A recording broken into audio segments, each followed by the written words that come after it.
Bab 1 Pendahuluan 1. Sejarah konduktor. Karena musik sifatnya sangat kompleks dan emosional dalam hal ritme, maka disinilah mulanya tercipta konduktor, yaitu seorang yang tugasnya memimpin sebuah pertunjukan musik dan bertanggung jawab untuk memastikan para pemain bermain bersama dengan tepat waktu, mengatur tempo, menentukan gaya musik, dan memberikan interpretasi artistik pada karya tersebut. 2. Peran dan tugas konduktor, yaitu untuk memulai ensemble, untuk menetapkan tempo yang jelas dan konstan, untuk menjaga tempo selama pertunjukan sejak dimulai, memimpin dengan baton, dan untuk membantu menjaga kualitas karya. Mendengarkan secara kritis dan membentuk suara ensemble, serta kemampuan berkomunikasi secara efektif dengan suatu kelompok. Selain itu, konduktor memikul tanggung jawab besar atas pilihan musik dan penampilan grup karena konduktor sebagai pendukung dan promotor antara musisi, dan pendengar selama pertunjukan langsung untuk membuat musik yang bagus yang melibatkan emosi dengan mengendalikan sikap, suasana hati, anggota grup maupun penonton. Konduktor harus menonjolkan unsur-unsur ini dalam imprestasinya, seperti mendefinisikan pola, gaya, atau suasana komposisi yang terdiri dari tingkat dinamika yang stabil, tempo yang tetap, nada dan modus yang tidak berubah, atau perkembangan harmoni yang diharapkan.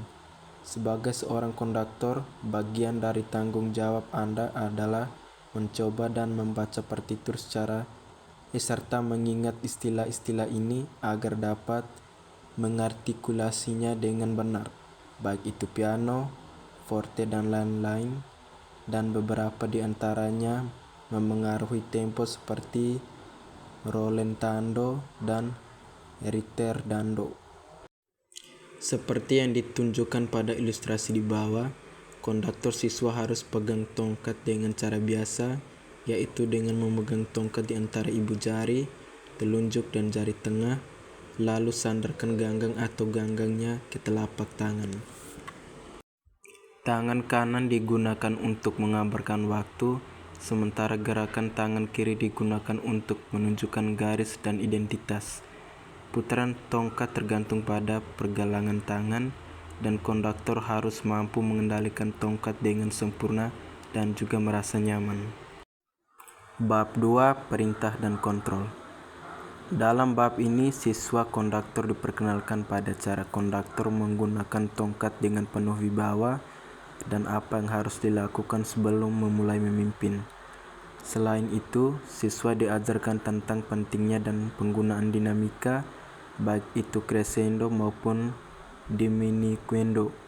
Lalu juga cara menggunakan tangan kiri dan kanan, termasuk ekspresi wajah dan keterampilan komunikasi dengan ensemble, serta kontrol penuh dengan gerak fisik.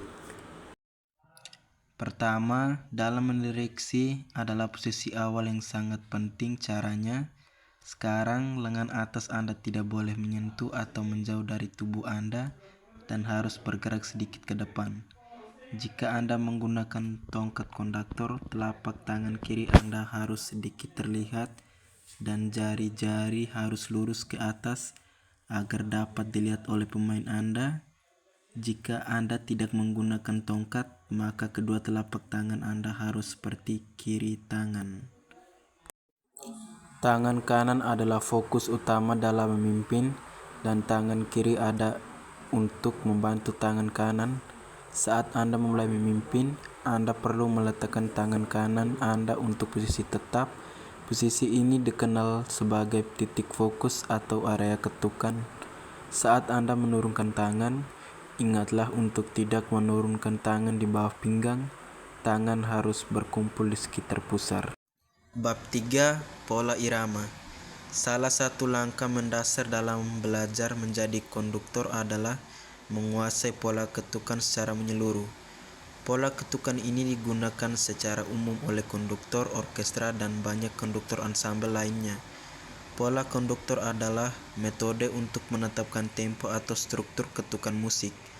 Pola ketukan adalah ruang dan cara dasar yang digunakan konduktor untuk menyampaikan bagaimana not-not dari karya musik tersebut terstruktur. Pola ketukan yang digunakan dalam memimpin pola bervariasi dalam kaitannya dengan tanda waktu yang karya tersebut. Namun, 2 ketukan, 3 ketukan, dan 4 ketukan per ketukan adalah ketukan yang sangat umum dan merupakan pola yang paling banyak digunakan. Dalam terminologi musik, tempo adalah kata Italia untuk waktu, tempo jamak. Apa itu tanda tempo? Tanda tempo ditulis di atas para nada di awal sebuah karya musik.